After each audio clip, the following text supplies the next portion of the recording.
Hi, so one of you members have asked me to share what do I do during a high value gift.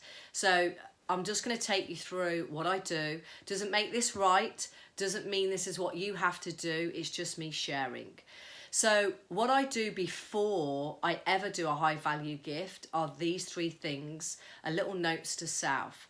First one is that I'm trying to demonstrate to the client that I can help them solve a problem.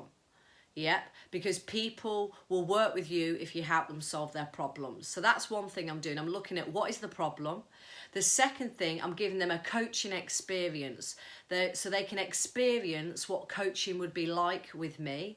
And the third thing I'm doing is at the end, I'm going to share with them ways that they could work with me after this high value gift. So that's a little reminder that I do to myself before I enter into the high value gift. Now, once I've entered the high value gift, I kind of do this I don't know if it's a 7 or 8 step process, but I'm going to share it with you now. So step one, I acknowledge them for attending. And that will just sound simply like, thank you for showing up today.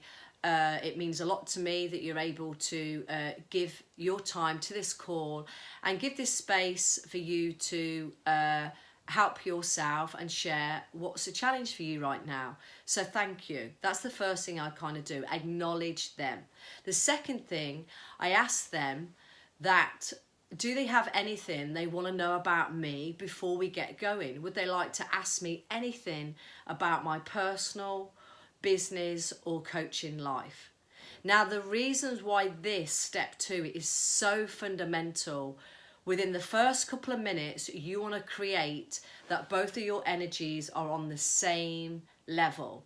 Not the coach is up here and the client's down here, that you're both on the same level. You are teaching them that they have a right to ask you anything because you're going to be asking them a lot during the coaching experience. So that's step 2. Step 3 is I set an intention. So I say, my intention for this call is that I'm going to coach you for 30 minutes. So I give them the time for 30 minutes and I'm going to help you to get out of your own way or get unstuck. So I set that intention.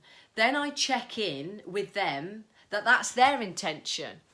And I say, how does that intention or that kind of format or that structure work for you? And they go, yeah, that's fine. Cool.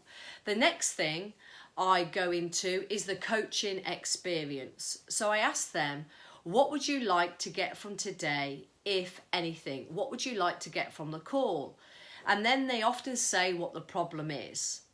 Then in this section, I make an agreement that I'm going to help you with this in a minute, but I might say things that might not agree with you. So if I say anything that doesn't fit into your beliefs or your value system, will you challenge me?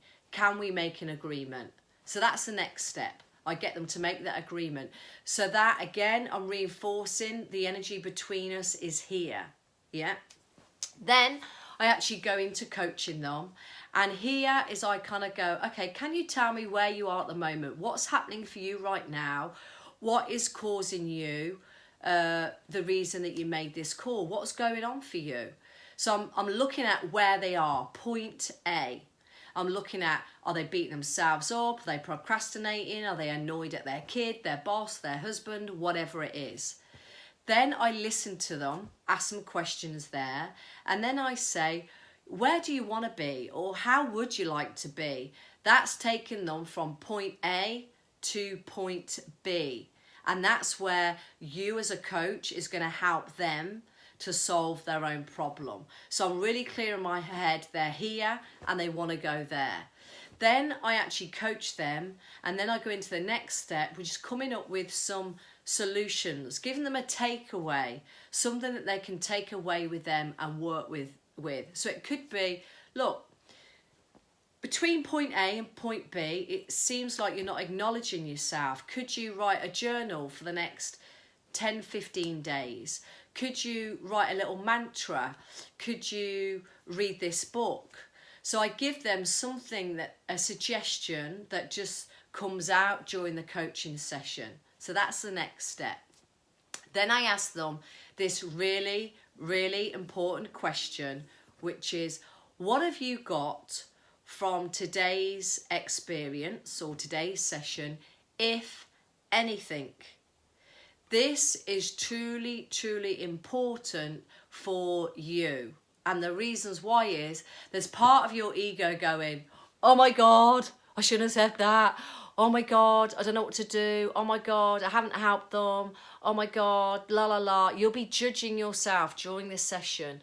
And when you give the power to the person, what did you get from today, if anything, they will recite to you their experience. That will hopefully reinforce to you that you've helped. Yeah. Now we know we can't help anyone. They can only help themselves. However, your ego needs reinforcement that they valued what they got from this session.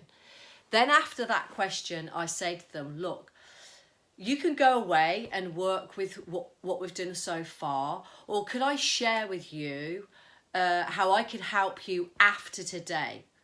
Could I share with you ways that could prevent you from sabotaging or beating yourself up, you know, next week or in a couple of weeks? Could I share with you ways in which I could help you? And then I share with them my packages. But I never share them unless I get a yes. Yes, I'd like to hear about them. If they go, no, I'm okay for now, I go, cool. Get that. Would you like me to contact you? Would you like to stay in contact? And I ask them what they'd like to do then. So at the end, there's two choices. Choice is let them decide if they want to hear about your packages. And if they don't, then I say, would you like to stay in contact? Would you like me to contact you and see how you're getting on in a couple of weeks? Give them the power so their ego feels like they have control. So that's how I do a high value gift. If you have any questions from that, please pop it below. If you believe this video has helped you, can you like it, but can you also comment? Because that does reinforce to part of my ego that I'm not just waffling for the sake of waffling, and that this is valuable to you on your coaching journey and for you to offer high value coaching experiences to your community. So I know it's a bit of a long one, but hopefully it's been beneficial, and we can check in at another point. Thank you. Bye.